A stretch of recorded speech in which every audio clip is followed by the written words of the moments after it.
Most people make the exact same mistake when trying to lose weight, and that is just by simply eating less food. They end up eating small meals like this, or skipping meals completely to try and keep the calories down. After a few days, they end up completely crashing, end up eating the deficit back, and restarting the whole thing again on Monday. And I often see my clients going into their calorie deficit with exactly the same approach. But the thing is, your weight may not be stuck because you're potentially eating too much food. The problem may be the small amount of food you are eating isn't particularly filling, and it's not giving you a good balance of nutrients. So you're tired, you're hungry, and you end up thinking about food all day, and eventually something gives. So in this video, I'm going to show you the exact approach I take with my clients and show you how to eat more food while keeping to your calorie deficit. Just so we're all on the same page. To lose body fat, you need to be in a calorie deficit. A calorie deficit is when you consume fewer calories from food and drink than your body burns through daily functions and physical activity.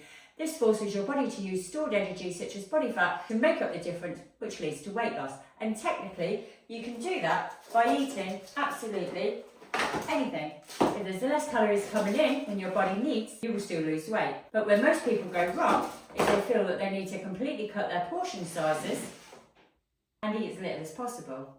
Now, 100 calories can look very different with different foods. The energy may be the same, but the volume you get from these calories can be completely different. Which brings us to our second problem of constantly shrinking your meals, and that is increased hunger. Of course, it's normal to feel a little bit hungry in a fat loss phase, but if your only plan is to shrink down your current meals instead of rethinking what's in them, you're likely to be spending your days extremely hungry. Smaller portions don't guarantee that you're not going to overeat. Because you know you've only had a little bit of food, this generally leads to grazing over the day, which means you might help yourself to a latte, some nuts, some biscuits, and a bag of crisps.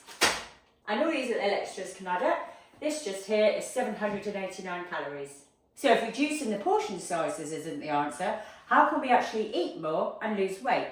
I'm going to show you. So let's say you had a calorie target of 1,500 calories a day. Your macro split might look something like this: 120 grams protein, carbs 165, and fats about 40.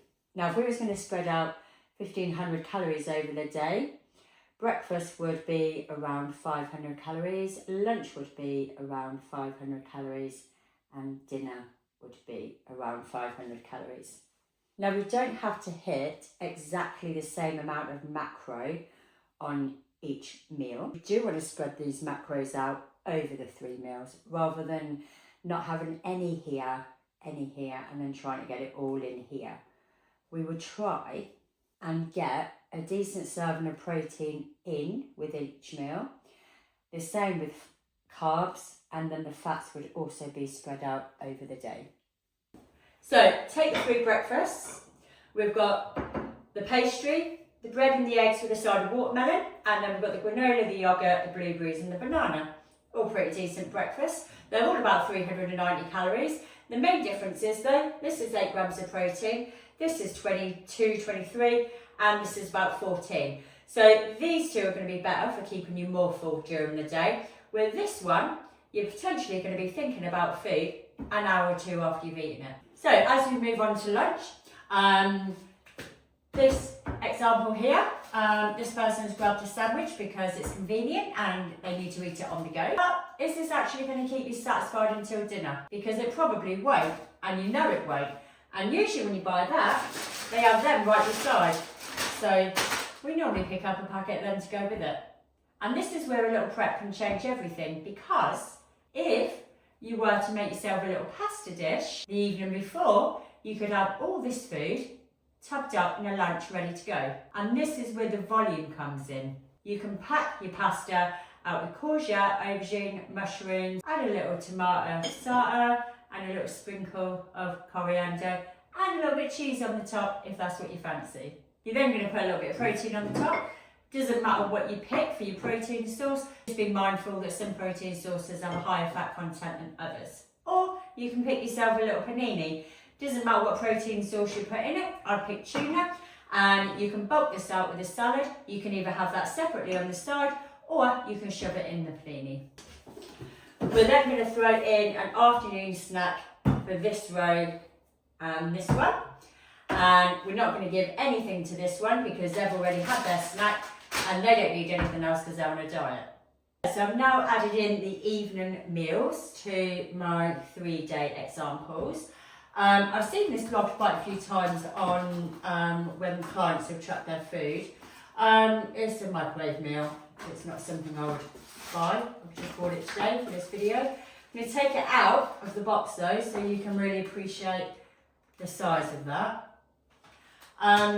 So you can either go for your convenient microwave meal, or alternatively, you could whip yourself up a little stir fry. So again, we're talking about volume. So once this is cooked, it's going to look a little bit different. That all goes in the pan with that. Chuck that under the grill, and then you've got yourself a nice little stir fry there. Or you can cook yourself some veg. Again, we're talking volume, so we want to pack these meals out, and chuck a steak on it. I've chucked a potato in there. It doesn't matter how you do the potato. If you put it as a jacket potato, if you cut it and have it as wedges, if you have mashed potato, it doesn't matter. Just be mindful if you use any oil with it though, you'll need to track your oil. Remember, when it comes to doing your meals as well for the evening, it doesn't matter what protein source you put with them. Some are more lean than others. So if you have got halfway through your day and you're having a bit of a high fat day, you could probably have something like prawns or chicken instead of salmon. Planning your meals gives you a really good idea of where you may need to shave something off or add something into another meal. So for example, if this day was to put you over, then potentially you could take something away from it and get yourself back in line again. These aren't foods we need to remove just because we're trying to lose weight. We just need to know how much we're having and how they fit alongside everything else we're having in that day. And this is why logging, planning your meals out, is really useful. Understanding how to balance these meals rather than just guessing your way through the day, you can see exactly how your daily choices add up. And therefore, make sure you hit your targets correctly. Okay, so one more thing before I reveal the macros is for each day I've added in a snack. This example's got popcorn, this example's got grapes, and this example has been really good and given themselves a protein bar. Now what you can see is, as I bring the phone back here, you can see the difference between the volume of food for these 3 days. This one here looks very different to these two here. And this is exactly what I mean when I say having a little bit of planning in your meals and maybe a little bit of prep is what gives you so much more food than being a little bit unorganised. These two rows have got the volume of the food in and they prioritise their protein. This row here has got the calories in, is actually the row with the least amount of food, but I'm now going to reveal the calories. Let's hold this up here. So looking down all 3 days, let's take a closer look and see how they compare. The pastry had only 6 grams of protein, but 22 grams of fat. The best for protein was the egg on toast, was 23 grams of protein, and the granola breakfast was great for protein, but even better for the little fat content with only 8 grams.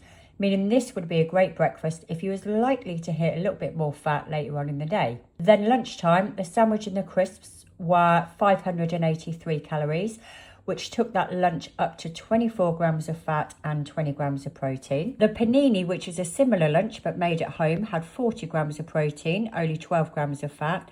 And the pasta dish, which is a very quick meal prep dish if you're out and about, was 45 grams of protein and only 11 grams of fat. Moving on to the evening meal, the microwave meal was 16 grams of protein and 8 grams of fat. The stir fry gives us 34 grams of protein and 14 grams of fat. Yes, the fat is higher, but we are looking at healthy fats here. Then the steak with veg, it really doesn't matter what veg you use. The idea is to bulk the plate out. And again, this was 35 grams of protein and 14 grams of fat. The evening snacks was a protein bar for day 1, which I think is a lot of calories for a few bites. Grapes were added to the second example and popcorn to the third. So overall, the first example went over on the calories by almost 100. The carbs went over by 40 grams and the fat was over by 20 grams. Carbs are not bad, but if we remember the explanation at the start of this video, we need to consume fewer calories from food and drink than our body burns through the day. So we don't want to be giving our body more than what we plan. And if the goal is to force the body to use our stored energy, such as body fat, we don't want to be giving it enough of that either. Another important factor of these days is the protein intake. Overall, the first row, day 1, was only 55 grams, which means you are likely to feel hungry thinking about food all day. The second and third example hit the calories perfectly. They also hit the protein goal and the carbs were just very slightly under. Fat intake on the second example came in on target and the fats on day 3 just under. And the way I managed to get these 2 days to line up perfectly was by adding the foods into a food logging app. So what this really highlights is this person isn't struggling because they're eating a lot of food. They're actually not eating very much food at all. They are using their calories up on a smaller amount of food. And this is what I mean about eating more food for your calories. So stop trying to eat as little food as possible to get your weight down. Start to learn how you can get as much nutrition and satisfying foods from the calories that you've got. The best calorie deficit isn't about surviving the longest for the least amount of food. It's about keeping it sustainable while the weight shifts. You just need to get smarter with those calories. And if you're sitting there thinking you've got absolutely no idea how many calories you should be having a day, I'll pop the details of my macro calculator in the description below. So if you want to work out how many calories you need to be working on a day, you can use the calculator on my website. And when you're in the website, if you feel that you need a little bit of support around this, then please do get in touch. And don't forget to subscribe because I plan on making a few more videos like this to make all of the food stuff a little bit less confusing. Until the next one, bye for now.